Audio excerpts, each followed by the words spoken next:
गरीब की होली। बालू नाम का एक गरीब आदमी था जो एक पैर से अपाहिज था। वो एक सेठ जी के दुकान पर साफ सफाई का काम करता था। वो गरीब था लेकिन अपना काम बहुत ही ईमानदारी से करता था, लेकिन उसकी कमाई बहुत ही कम थी क्योंकि अपाहिज होने के कारण वो ज़्यादा कुछ काम नहीं कर सकता था। होली आ रही है तो वो उसके परिवार और बच्चों के साथ होली बड़े ही धूमधाम से मनाना चाहता था। उसके बच्चे बोलते हैं, बापू होली के दिन ढेर सारी मिठाइयाँ और रंग बिरंगी कलर लाना। उसकी कमाई कम होने के कारण उसे घर का खर्चा चलाना ही बहुत मुश्किल था, लेकिन वो अपने परिवार को होली पर खुश देखना चाहता था क्योंकि वैसे ही पिछले साल लॉकडाउन की वजह से उसे और उसके परिवार को ढेर सारी मुश्किलों का सामना करना पड़ गया था और इसलिए वो सोचता है कुछ भी करके ज़्यादा पैसे कमाने पड़ेंगे। और ये सोचकर वो सेठ जी की दुकान पर गया और सेठ जी से बोला, सेठ जी कुछ भी करके आप मुझे कुछ ज़्यादा काम दीजिए क्योंकि इस बार मैं होली बड़ी धूमधाम से मनाना चाहता हूँ। बालू की बातें सुनकर सेठ जी बोलते हैं, ठीक है, वो पीछे पड़ा हुआ रंगों का बैग दिख रहा है, अगर आज के आज तुमने ये बेच दिया तो इसमें से 20% पैसे मैं तुझे दूंगा। सेठ जी की बात सुनकर बालू खुश हो जाता है और जरा भी देर न करते हुए वो जल्दी से अपने काम में लग जाता है और बड़े ही मेहनत के साथ वो रंग बेचने में जुट जाता है। ले लो रंग बेरंगी रंग ले लो, अरे होली का त्योहार है, ले लो ना रंग खरीद लो ना साहब। इस तरह से रास्ते पर खड़े रहकर हर किसी से रंग खरीदने की विनती कर रहा था। उसी समय रास्ते के बीच एक कार खड़ी रहती है और उसमें एक औरत बैठी हुई रहती है। वो औरत बहुत अमीर दिख रही थी। इसी वजह से बालू सोचता है कि शायद ये मैडम मेरे पास के कुछ रंग खरीद ले और जल्दी से गिरते दौड़ते उस कार के पास जाता है और उस औरत से बोलता है, मैडम जी रंग ले लो ना, बहुत ही अच्छे रंग है, ये रंग आपके स्टेटस को शोभा देगा मैडम जी, खरीद लो ना। और ये रंग लगाकर होली के दिन आपकी सेल्फी भी बहुत मस्त आएगी। इस तरह से अपने रंग बेचने की कोशिश कर रहा था। उसकी बातें सुनकर वो औरत मुस्कुराती है और बोलती है, बताओ कितने का है। बालू बोलता है, सिर्फ 100 रुपए का है मैडम जी। फिर वो औरत बोलती है, और ये पूरा बैग। ये सुनकर बालू को अपने कानों पर विश्वास नहीं होता। वो चुपचाप उस औरत की तरफ देखता है। वो फिर से बोलती है, अरे ये पूरे रंगों की बैग कितने में है। ये सुनकर बालू खुश होकर बोलता है, मैडम जी 1500 रुपए। वो औरत झट से अपने पर्स से 2000 का नोट निकालकर बालू को दे रही होती है। ये देखकर बालू की खुशी का ठिकाना नहीं रहता और वो बोलता है, मैडम जी क्या सच में आप ये सभी रंग खरीद रही हो। वो औरत बोलती है, हाँ ये लो पैसे और ये रंगों की पूरी बैग दे दो। बालू झट से अपने पीठ पर रखी बैग उस मैडम जी के कार में रख देता है। रुकिए मैडम जी, अभी पैसे मत दीजिए, पहले मैं देखता हूँ कि सेठ जी के पास 500 रुपए छुट्टा है या नहीं। और वो छुट्टा लेने के लिए सेठ जी के दुकान पर दौड़ते हुए जाता है और बोलता है, सेठ जी जल्दी से 500 रुपए दो। दुकान मालिक उसके पास पैसे देता है। वो पैसे लेकर वापस आ रहा होता है और सामने देखता है तो रास्ते पर उसे वो कार दिखाई नहीं देती और वो औरत भी दिखाई नहीं देती और उसका रंगों से भरा बैग भी। ये देखकर वो घबरा जाता है और रास्ते की चारों ओर देखता है, सभी जगह आजू बाजू ढूंढता है, लेकिन उसे वो औरत दिखाई नहीं देती। उसे समझ नहीं आता इतनी बड़ी गाड़ी में आई अमीर औरत उसके साथ ऐसा कैसे कर सकती है। और उसे लगता है होली तो धूमधाम से नहीं हुई, उल्टा उसने अपना और सेठ जी दोनों का नुकसान करवाया है। और वो दुखी होकर नीचे बैठकर रोने लगता है। और कुछ देर बाद वो निराश होकर सेठ जी की दुकान पर जाता है और उन्हें बोलता है, मुझे माफ कर दो सेठ जी, मेरी वजह से आपका 1500 रुपए का नुकसान हुआ है। ऐसा कहकर रोने लगता है। उसकी बात सुनकर सेठ जी उसके पास आते हैं और उसके कंधे पर हाथ रखकर बोलते हैं, फिर इस बात पर तो तेरा 30% हिस्सा बनता है। बालू को समझ में नहीं आता कि सेठ जी क्या बोल रहे हैं। फिर वो बोलता है, मैं कुछ समझा नहीं सेठ जी। फिर सेठ जी बोलते हैं, अरे बालू, तूने जिस मैडम जी को अपना रंगों का बैग बेचा था, उन्होंने तेरे साथ कोई धोखा नहीं किया है, बल्कि उन्होंने हमारे दुकान के नंबर का फोटो लेकर इंटरनेट बैंकिंग से उस पर पैसे भेज दिए हैं और कुछ ज्यादा पैसे देकर मैसेज करके बोला है कि ये पैसे तुझे और तेरे परिवार को होली धूमधाम से मनाने के लिए उनकी तरफ से है। ये सुनकर बालू की आंखों में खुशी के आंसू आ जाते हैं और वो बहुत खुश हो जाता है और मन ही मन उस मैडम जी को धन्यवाद देता है। वो औरत चाहती तो वो बालू को उसी समय पैसे दे सकती थी, लेकिन उसने ऐसा नहीं किया क्योंकि वो बालू की मदद तो करना चाहती थी, लेकिन उसने बालू की मदद करके कुछ एहसान किया है ये जताना नहीं चाहती थी, दिखावा नहीं करना चाहती थी। और गरीब अपाहिज बालू की होली धूमधाम से हो, यही उस भले औरत की कोशिश थी। एक चंदू नाम का लड़का था जिसे बचपन से ही पेंटिंग का बहुत शौक था। वो बहुत अच्छी और सुंदर सुंदर पेंटिंग्स बनाता था, लेकिन चंदू बहुत गरीब परिवार से था। उसके माँ बाप मेहनत मजदूरी करते थे। उसके परिवार में माँ बाप, चंदू और उसकी बड़ी बहन गीता रहती थी। कुछ दिनों बाद 26 जनवरी आने वाला था और स्कूल में गणतंत्र दिन की स्पर्धाएं चल रही थी। 25 जनवरी को स्कूल में बच्चों का ड्राइंग कंपटीशन था। चंदू को ड्राइंग करना बहुत पसंद था, इसलिए उसने ड्राइंग कंपटीशन में हिस्सा लिया, जिसकी प्रैक्टिस करना चंदू ने शुरू कर दिया था। लेकिन उसके लिए उसे और कलर्स की जरूरत थी जो कि उसके पास नहीं थे। चंदू को और उसकी बहन गीता को 26 जनवरी के दिन स्कूल में पहनने के लिए नए कपड़े चाहिए थे, क्योंकि उनके पास एक भी नया ड्रेस नहीं था। जो भी कपड़े थे वो बहुत पुराने हो गए थे और चंदू का स्कूल यूनिफॉर्म भी थोड़ा सा फट गया था। इसलिए चंदू और गीता अपने पिताजी के पास जाकर बोलते हैं, पिताजी, हमें 26 जनवरी के दिन स्कूल में पहनने के लिए नए कपड़े चाहिए। और चंदू बोलता है, पिताजी, मुझे अपने ड्राइंग कंपटीशन के लिए कलर्स भी चाहिए। इस तरह से दोनों भाई बहन ने अपनी जरूरतें अपने पिताजी को बता दी, लेकिन उनके पिताजी के पास इतने पैसे नहीं थे कि वो उन दोनों को नए कपड़े खरीद कर दे सके और चंदू को कलर्स दे सके। हर रोज मेहनत मजदूरी करके और घर का खर्चा चला के जो बचता था, उसकी पाई पाई जोड़ के उनके पास इतने ही पैसे थे कि वो मुश्किल से किसी एक को ही कपड़े खरीद कर दे सकते थे। इसलिए वो माँ बाप सोच में पड़ गए कि अब क्या करें।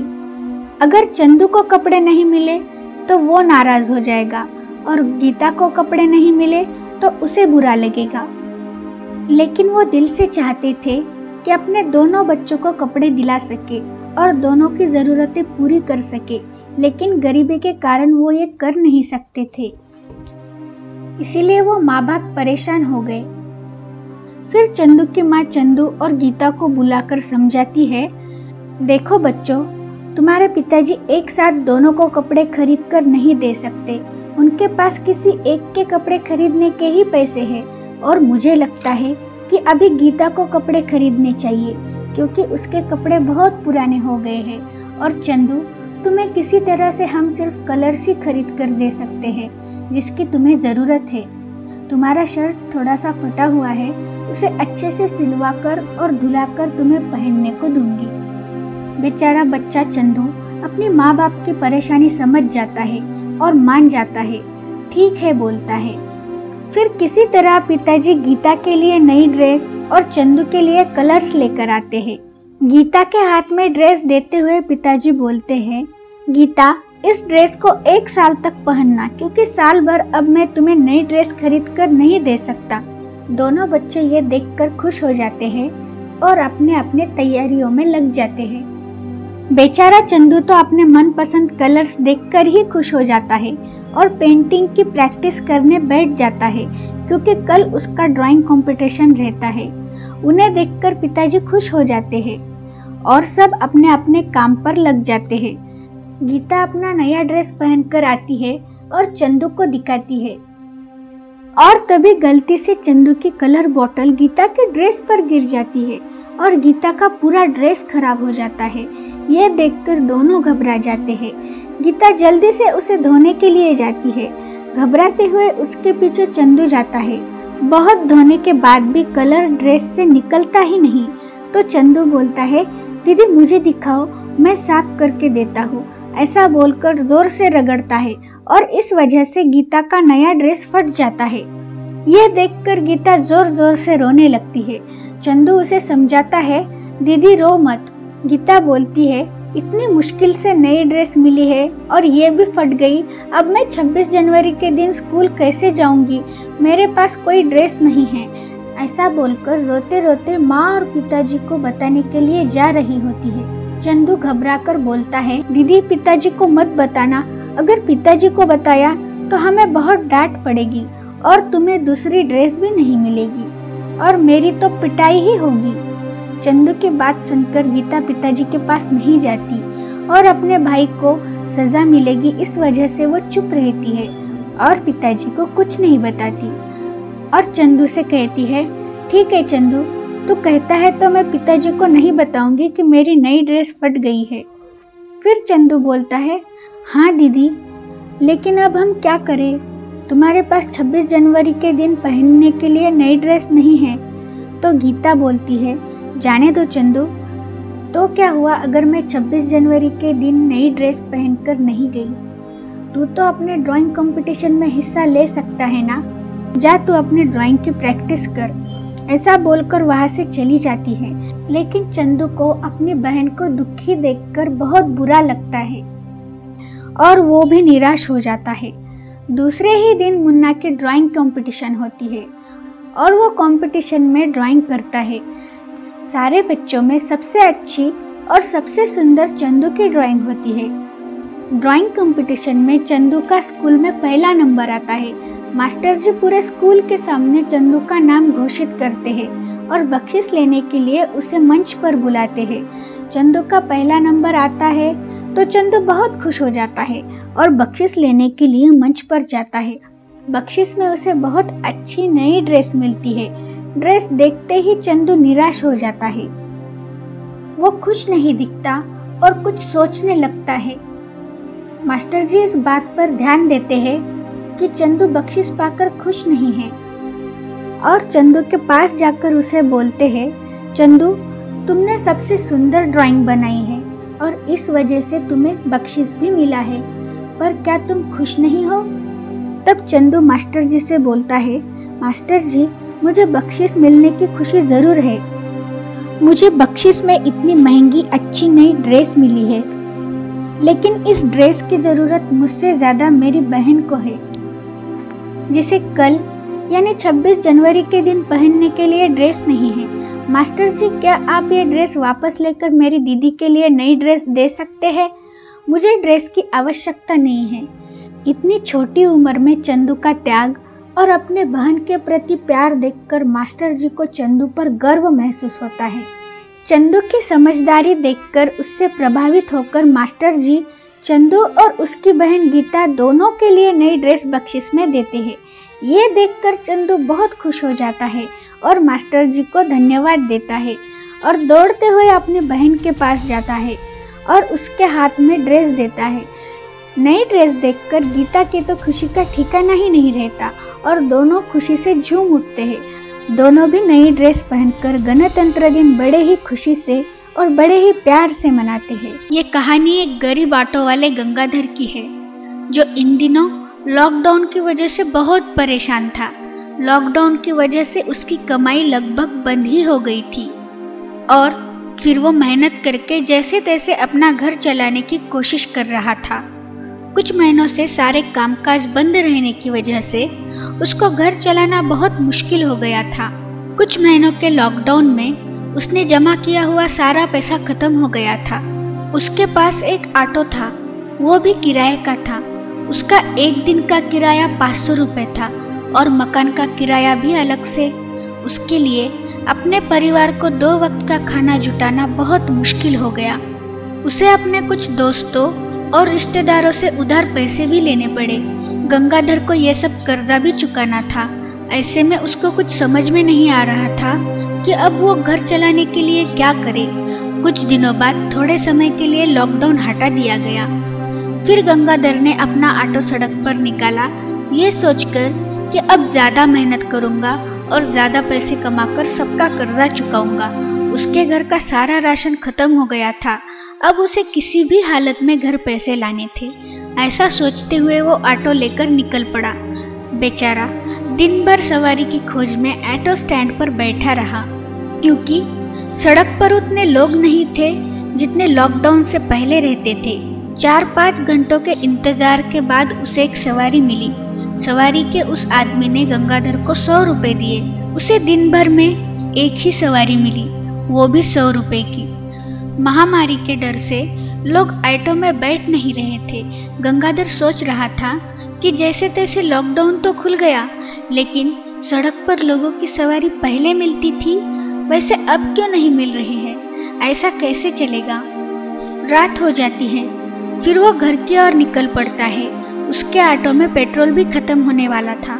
गंगाधर सोच में पड़ गया, अब मैं ये दिन भर में कमाए हुए 100 रुपए से अपने बीवी बच्चों के लिए राशन लेकर जाऊं या फिर अपने ऑटो का पेट्रोल भरूं, ताकि मैं दूसरे दिन सवारी पर जा सकूं।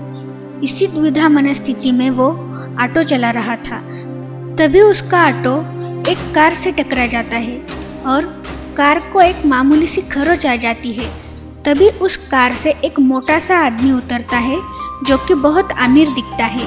उसके गले में सोने की चेन रहती है और वो गंगाधर को गुस्से से बोलता है, ए ऑटो वाला रुक! तेरी हिम्मत कैसे हुई मेरी कार को धक्का देने की? हाँ, चल पैसे निकाल, मुझे मेरे कार के नुकसान के पूरे 5000 रुपए चाहिए। बेचारा गंगाधर बोलता है, साहब गलती हो गई साहब मुझे माफ कर दो, मैंने जानबूझकर नहीं किया साहब, मुझे माफ कर दो साहब, मेरे पास तुम्हें देने के लिए इतने पैसे नहीं है साहब, मुझे जाने दो साहब। वो आदमी बोलता है, क्या पैसे नहीं है? तो मेरा इतना बड़ा नुकसान कौन भरेगा? तेरा बाप? तू जानता नहीं है बेटा तूने किसकी गाड़ी ठोकी है, चल गाड़ी साइड में ले चल। गंगाधर बीच सड़क में हाथ जोड़कर उस आदमी से माफी मांगता है, फिर भी वो आदमी गंगाधर की एक नहीं सुनता। उस बेचारे पर दया करने की बजाय उल्टा उसकी कॉलर पकड़ के उसके जेब में से पैसे निकालता है। उसे सिर्फ उसकी जेब में 100 रुपए मिलते हैं, जो कि गंगाधर ने दिन भर में इतनी मुश्किल से कमाए थे। सिर्फ 100 रुपए? हद साला भिखारी, मेरी इतनी महंगी गाड़ी का नुकसान कौन भरेगा? रुक, तुझे अभी दिखाता हूँ मैं क्या चीज हूँ। और वो आदमी अपनी गाड़ी की डिक्की में से एक रॉड निकालकर गंगाधर की ऑटो का कांच फोड़ देता है और बोलता है, अब हुआ ना हिसाब बराबर। ऐसा बोलकर अपनी गाड़ी में बैठकर वहां से निकल जाता है।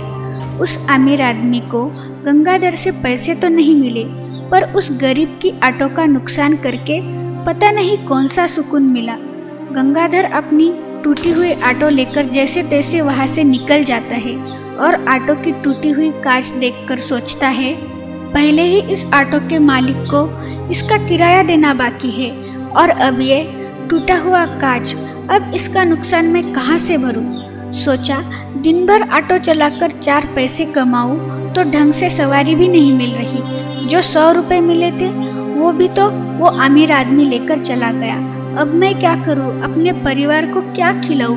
बेचारा ये सोचकर हिम्मत हार देता है और फुट फुट कर रोने लगता है। इस लॉकडाउन में इस देश के बहुत लोगों को मानसिक और आर्थिक रूप से बुरी तरह से झिंझोड़ के रख दिया है। इस बुरे वक्त में हमें एक दूसरे की मजबूरी समझ के एक दूसरे का साथ देना चाहिए।